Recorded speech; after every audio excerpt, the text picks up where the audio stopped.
నమస్కారం. ఈరోజు మహాబలశాలి కోడి రామ్మూర్తి నాయుడు మన భారతదేశంలో ఒక చరిత్ర సృష్టించి వివిధ దేశాలలో మన భారతదేశానికి మంచి పేరు తెచ్చినటువంటి మహాబాలాఢ్యుడు. ఎన్నో బిరుదులతో ఎంతమంది వ్యాయామం పైన ఆసక్తి కలగటానికి ఆయన దారి చూసినటువంటి మహానటి వ్యక్తి కోడి రామ్మూర్తి నాయుడు గారు. మరి ఈ రోజుల్లో మన భారతదేశం కావచ్చు, మన ఆంధ్రప్రదేశ్ కావచ్చు, కోడి రామ్మూర్తి నాయుడు గారు అనేది చాలా వరకు కూడా మర్చిపోతున్న రోజులు ఉన్నాయి ఈ రోజు. ఎందుకంటే చాలామంది వ్యాయామశాలలు వ్యాపార రంగంగా మార్చుకుంటారు, కానీ వ్యాయామాన్ని వ్యాయామపరంగా శిక్షణ ఇచ్చి ఉత్తమ క్రీడాకారులు చేయడం అనేది చాలా మంది తగ్గిపోయారు. ఇటువంటి తరుణంలో మన ఆంధ్రప్రదేశ్లో కొన్ని సంవత్సరాల నుండి నాకు ఊహొచ్చినప్పటి నుంచి కూడా కోడి రామ్మూర్తి నాయుడు గారి యొక్క ఆయన జీవితాలను మేము బుక్లో చదివినప్పుడు ఆయన ఆదర్శంగా తీసుకొని మేము వ్యాయామ రంగంలో అడుగుపెట్టినప్పుడు వరకు కూడా చాలా కార్యక్రమాలు కోడి రామ్మూర్తి నాయుడు గారి మీద జరగడం జరిగింది. మరి ఇటువంటి కార్యక్రమాలు మన తాను రాష్ట్ర ఉద్యమంలో నిర్వహించడం, చాలా మందికి కోడి రామ్మూర్తి నాయుడు గారు అంటే ఏదో యూట్యూబ్లో కొన్ని మాత్రం తెలుసు, కొన్ని మాత్రమే వాళ్ళు చూస్తుంటారు. కానీ నిజంగా అతని జీవిత చరిత్ర నేను 10 సంవత్సరాల క్రితమే చాలా కష్టపడి అతని గురించి చాలా పెద్ద పెద్ద ఆర్టికల్స్ రాశాను. చాలా ప్రముఖ దినపత్రికల్లో కూడా కోడి రామ్మూర్తి గురించి నేను ఇచ్చిన స్టోరీలే ఈరోజు చాలా మంది యూట్యూబ్లలో పెట్టుకుని నేను రాసిన స్టోరీలో పెట్టుకుంటున్నారు. నేను ఇచ్చిన స్టోరీలతో చాలా మంది నా ఆర్టికల్ చదివిన తర్వాత యూట్యూబ్లో చేసుకున్నారు. కానీ నిజమైన స్టోరీ నా దగ్గరే ఉంది. గత కాలంలో నేను కోడి రామ్మూర్తి నాయుడు కాలేజీకి ఆయన దివ్య చరిత్ర కావాలని అడిగినప్పుడు లెటర్ రాసినప్పుడు కాలేజీ దగ్గర నుంచి కూడా సరైన సమాధానం లేదు 15 సంవత్సరాల క్రితం. అయినప్పటికీ నేను కొంతమంది మాజీ వ్యాయామకుడు కామ్రేడ్ ఈశ్వరరావు గారు మన ఒలింపియన్ కాంపిటీషన్తో భారతదేశం నుంచి వెళ్ళినటువంటి మన వ్యాయామ క్రీడల్లో ఉన్నటువంటి బలశాలు మన దండమూడి రాజగోపాలరావు గారు ఇక్కడే మన ఫొటోస్ ఉన్నాయి వాళ్ళవి. అక్కడ దిన్న మీద ఉంచండి ఒకసారి.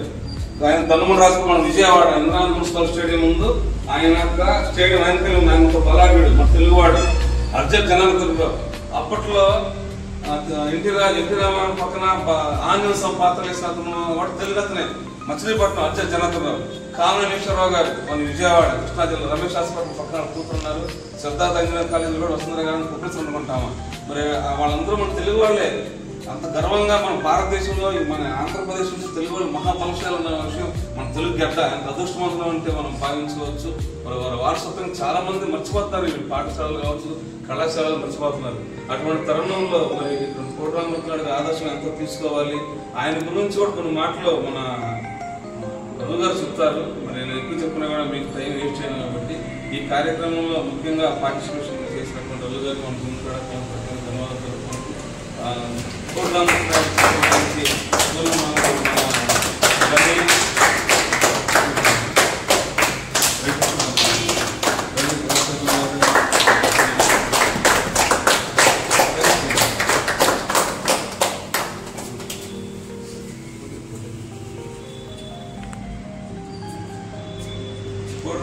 గారి గురించి మరి చాలా చరిత్ర ఉంది. మీకు అన్ని చెప్తాను.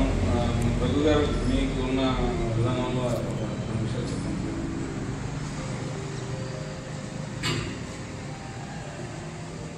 అందరికీ నమస్కారం. కోడి రామ్మూర్తి నాయుడు గారు 1882 జూలై 5 నాడు జన్మించారు. అంటే ఆయనకి ఇది 143వ జయంతి. కాబట్టి యువత అందరికీ ఇవే నా శుభాకాంక్షలు. ఎందుకంటే జిమ్ చేసే ప్రతి ఒక్కరికే కాకుండా యువత దేశంలో ఉన్న వాళ్ళు కానీ రాష్ట్రంలో ఉన్న వాళ్ళు అందరూ యువతకి కోడి రామ్మూర్తి నాయుడు గారి జీవితం ఎంతో ఆదర్శనీయం. ఆయన ఏంటంటే చిన్నప్పటి నుంచే ప్రతిరోజు వ్యాయామం చేసేవాళ్ళంట.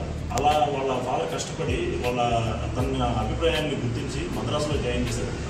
మద్రాసులో జాయిన్ చేసి ఆయన ఆ విధంగా ఎక్సర్సైజ్లు అనేది చూస్తూ దేశ విదేశాల్లో ఎన్నో ప్రదర్శనలు ఇచ్చి ఎంతో పేరు ప్రఖ్యాతలు చెప్పించి ఇండియన్ హెర్క్యులస్ అంటే అసలు మామూలు విషయం కదా. ఆ రోజుల్లోనే మన టీమ్ జార్జ్ వాళ్ళు ఆయనకి అటువంటి బిరుదు ఇచ్చారంట. ఎవరికి ఇవ్వలేదు. ఒక్క బిరుదే కాదు, ఎన్నో బిరుదులు ఉన్నాయి.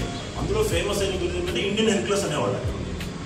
అతని బిరుదును చూసి, అతని ప్రతిభా పాఠవాలను చూసి అప్పట్లో యువత ఈ మన వ్యాయామాన్ని ఆయన తర్వాత నుంచి ఒక ఆదర్శంగా తీసుకొని యువత మన వ్యాయామం చేయడం అప్పట్లోనే స్టార్ట్ చేయడం చేశారనమాట.